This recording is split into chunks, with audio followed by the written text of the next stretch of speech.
Kumusta ka na kapatid? Feeling mo ba sobrang depressed ka na sa mga nangyayari sa buhay mo?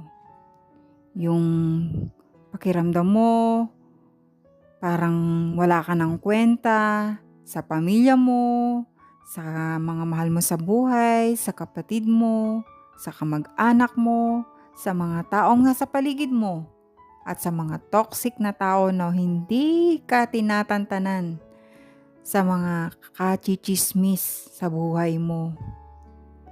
Kung tinatanong mo yan, ibig sabihin pagod ka na.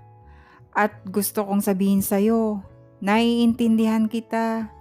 Yung pakiramdam na gumigising ka pero wala kang gana, na hindi mo alam kung saan ka magsisimula, na hindi mo alam kung makakangiti ka pa ba o magiging masaya ka pa.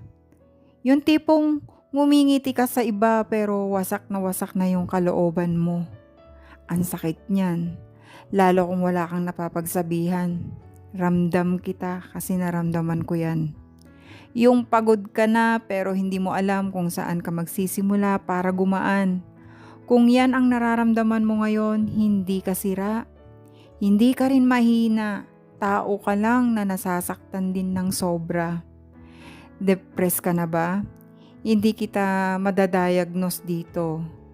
Pero kung halos araw-araw mo nang nararamdaman to for 2 weeks or more, baka kailangan mo na talaga ng tulong. Mga senyales na mabigat na talaga. Una, wala ka ng gana sa mga dating nagpapasaya sa'yo. Yung kahit anong gawin nila, deadma. Parang hindi mo nararamdaman talaga yung saya. Pangalawa, pagod ka palagi kahit wala ka namang ginagawa o kagigising mo lang. Pangatlo, hindi ka na makatulog o gusto mo na lang matulog buong araw. Pang-apat, wala kang ganang kumain o lahat na lang kinakain mo. Pang-lima, parang wala nang saysay ang lahat. Pang-anim, may naiisip ka ng masama sa sarili mo. Wag na wag mong gagawin yan.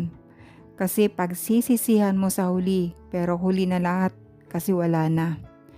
Kung may 3 o higit pa dyan at matagal na, please wag mong baliwalain. Ano ang pwede mong gawin ngayon mismo? Una, sabihin mo sa isang tao, sa kaibigan, sa kapatid o kaya sa magulang mo. Kahit sa isang tao lang, ang sakit pag sinasarili, lumalaki yan.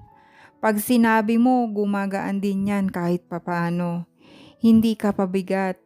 Pangalawa, kumausap ka ng professional. May mga counselor, psychologist, psychiatrist na trabaho talaga ito. Hindi ka baliw pag nagpapacheck up ka.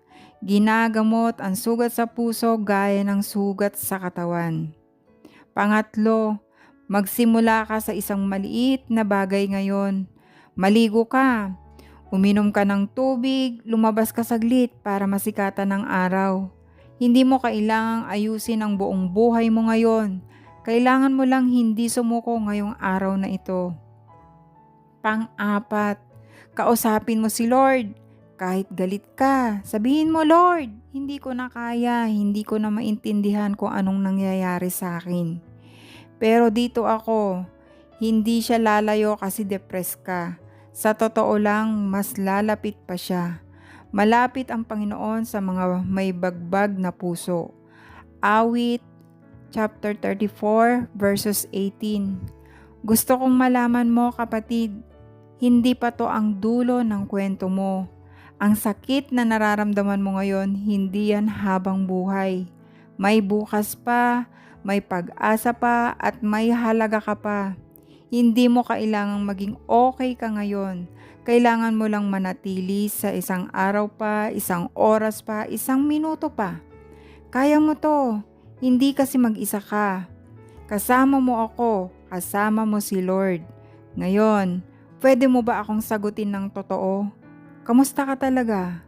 From 1 to 10, gaano na ba kabigat ngayon ang nararamdaman mo? At may naiisip ka bang taong pwede mong tawagan o kausapin ngayon? Hindi kita huhusgahan.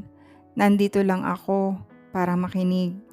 Pero ang masasabi ko sa'yo, kahit sino pa man ang nasa paligid mo, kahit wala ka mang mapagsabihan, pero kung isusuko mo yan lahat kay Lord at ipagkakatiwala lahat sa Kanya, walang imposible.